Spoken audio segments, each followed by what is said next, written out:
Kesuksesan seseorang ditentukan dari apa yang dia lakukan setiap harinya. Kebiasaan baik ini yang akan mengubah hidupmu. Halo semuanya, nama saya Michael. Selamat datang di channel saya, Sikutu Buku. Kali ini saya tidak membahas buku, tapi membahas soal kebiasaan dan rutinitas dari Bill Gates, orang terkaya nomor 2 di dunia. Sebelum kita mulai, buat kalian yang mau support channel ini agar terus berkarya, caranya gampang banget. Kalian cukup klik subscribe dan nyalakan loncengnya. Dukungan kalian membantu banget supaya kita bisa rutin posting dan bersama-sama belajar di channel ini.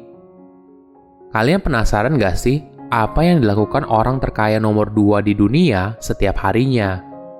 Apakah ada rahasia di balik kebiasaan dan pola pikirnya sehingga dia bisa jadi sukses seperti sekarang? Oke, saya akan menuliskan beberapa kebiasaan dari Bill yang bisa kamu praktekkan ke dalam hidupmu, dan juga bagaimana pola pikir serta mindset yang dia punya. Pertama, menjadi pelajar seumur hidup. Bill tidak pernah berhenti belajar.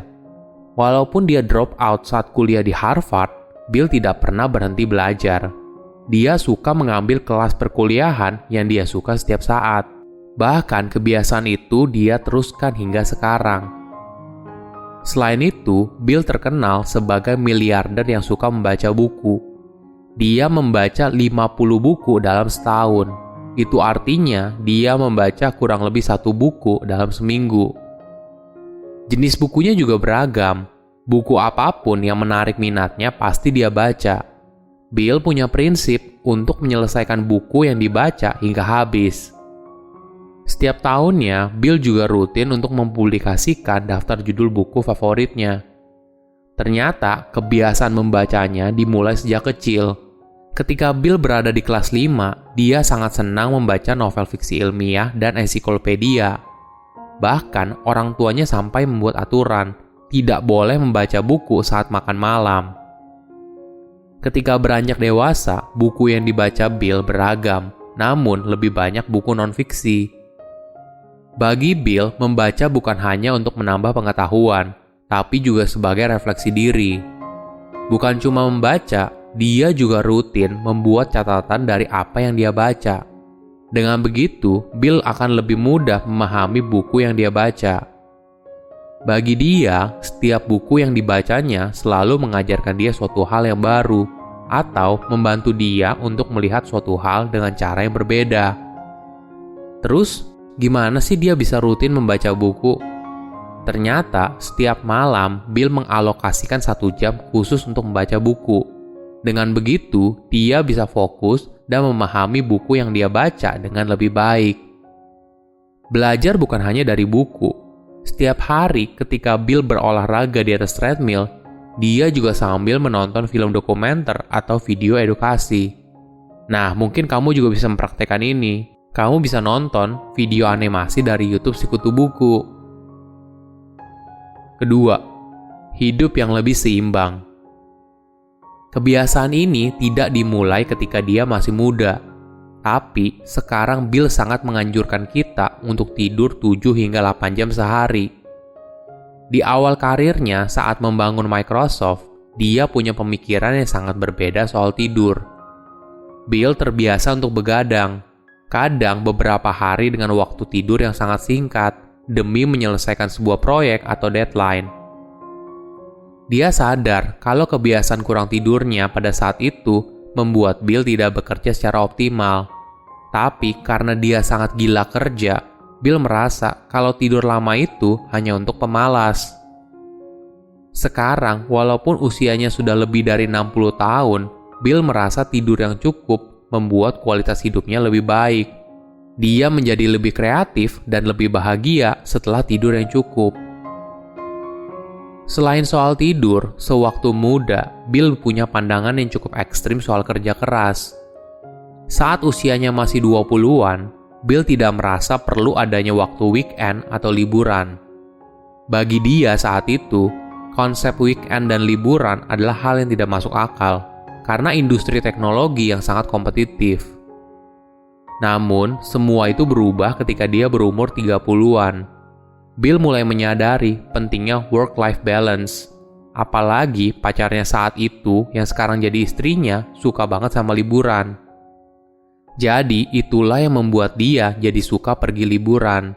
Ditambah lagi ketika dia sudah berkeluarga, tentu saja hidup bukan hanya soal pekerjaan, tapi juga soal menghabiskan waktu bersama orang yang dicintai.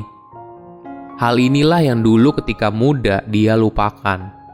Bill mengakui ini merupakan salah satu kesalahan manajemen yang dia lakukan saat itu. Hingga akhirnya kesalahan ini yang membuat Microsoft kalah dengan Google yang mampu menciptakan Android. Banyak karyawan Microsoft yang burn out dan tidak bisa bekerja secara optimal. Sedangkan budaya kerja di Google sangat jauh berbeda. Itulah yang membuat Google memenangkan persaingan di smartphone, bukan Microsoft. Ketiga, percaya pada dirimu sendiri.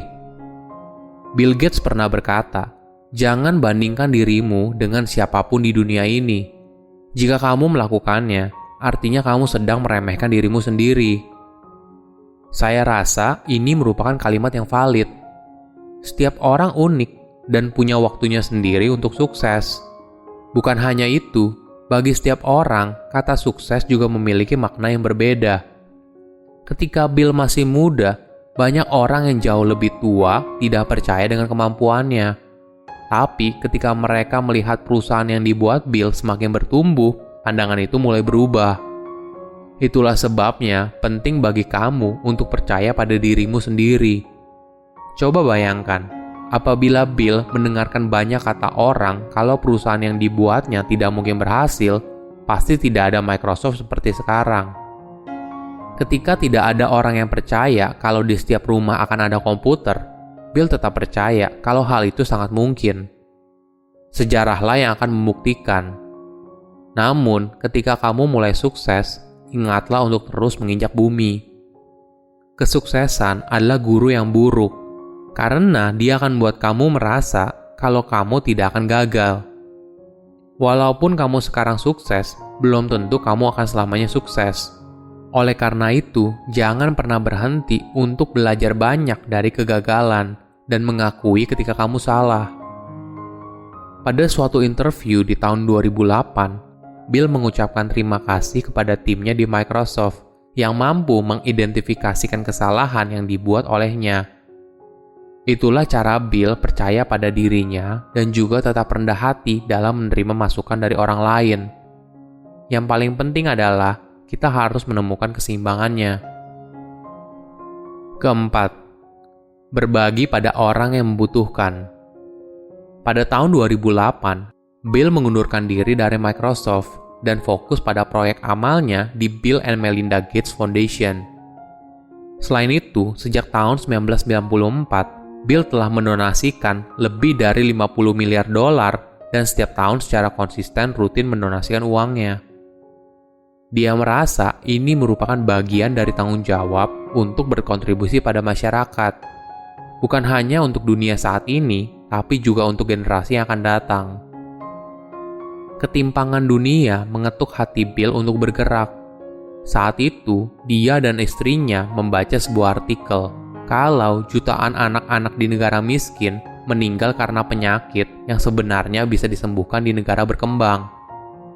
Penyakit seperti cacar, malaria, pneumonia, hepatitis B, dan penyakit kuning.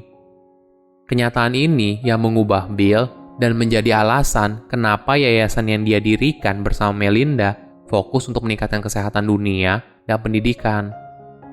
Silakan komen di kolom komentar pelajaran apa yang kalian dapat ketika tahu informasi ini. Selain itu, komen juga mau tahu informasi apa lagi yang saya review di video berikutnya. Saya undur diri, jangan lupa subscribe channel YouTube Sikutu Buku. Bye-bye.